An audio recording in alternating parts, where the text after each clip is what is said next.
very good afternoon and welcome to news updates coming to you from Politics and Business Television. I am Amina Idris.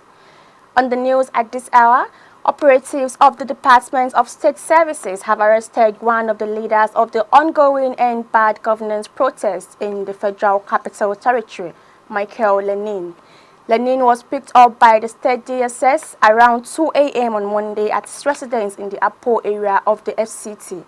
According to media reports, the director of mobilization Take It Back movement, Damilare Adenola, said Lenin's house was raided by the DSS.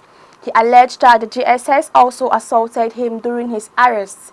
Lenin, who is the national coordinator of the Youth Rights Campaign, was one of the organizers who spoke at a press briefing expressing disappointment with President Bola Tinubu's broadcast on Sunday. At the briefing, he said the president's broadcast demonstrated that he is out of reach with reality in the country.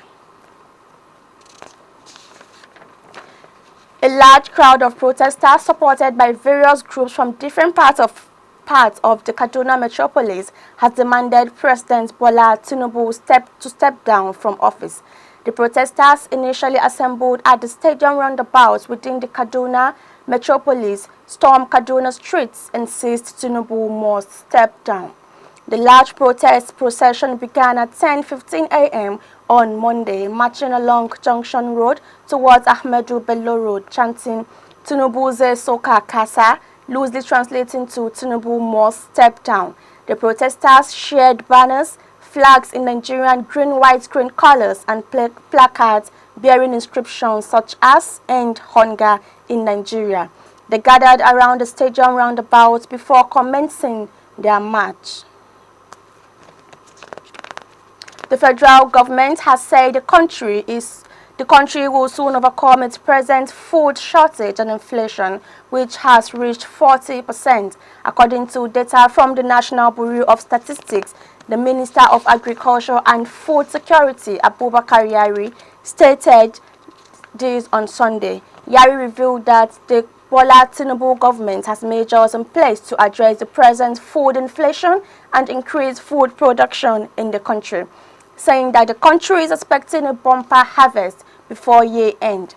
The minister added that some of the reasons for the acute food shortage in the country are seasonal reasons, reduced land mass, flooding, and others.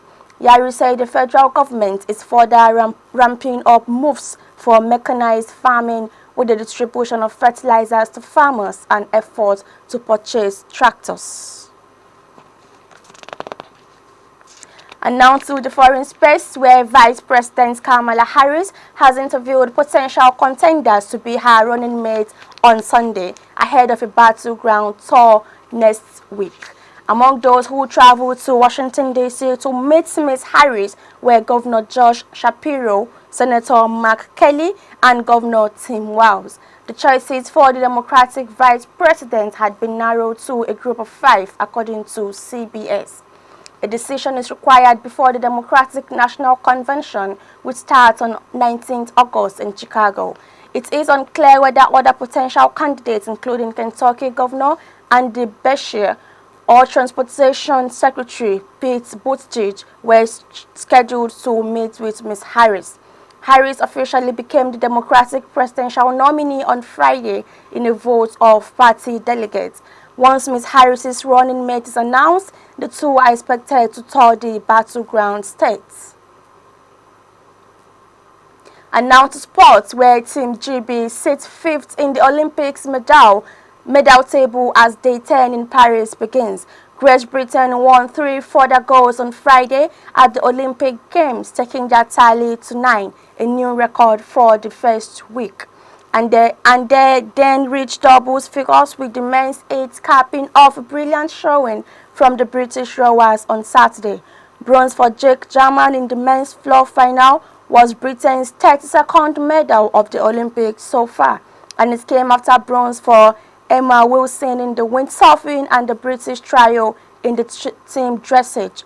Day 9 quickly brought more medals for Team GB, with silvers for Amber Ruta and Tommy Fleetwood in the women's skeet shooting and men's golf competitions, respectively.